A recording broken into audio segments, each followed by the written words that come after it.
बचपन के दिन याद पड़ रहे हमारे भाई लड़के सब के खिलाई देखे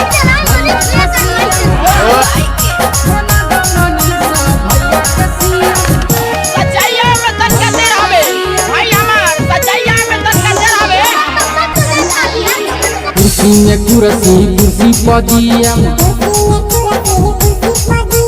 कुर्सी में कुर्सी पदिया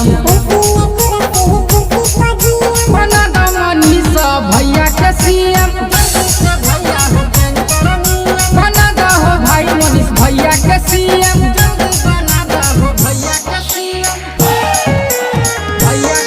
बचपन के दिन याद पड़ रहे हमारे भाई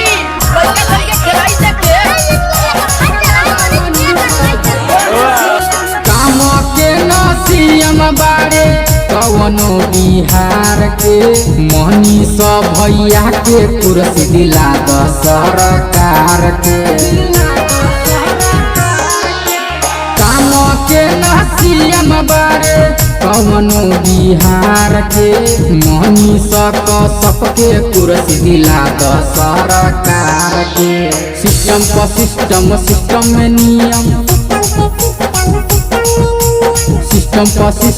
सिस्टम में नियम बना दो मनीष भैया के सीएम बना दो हो भाई मनीष भैया के सीएम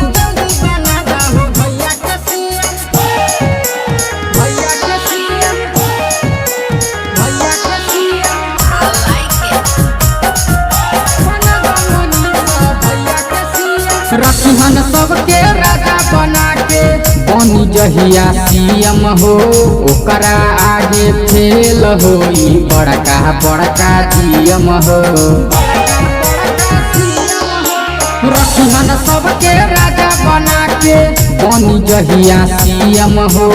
ओकरा आगे फेल हो बड़का जीएम हो कुर्सी में कुर्सी पदियम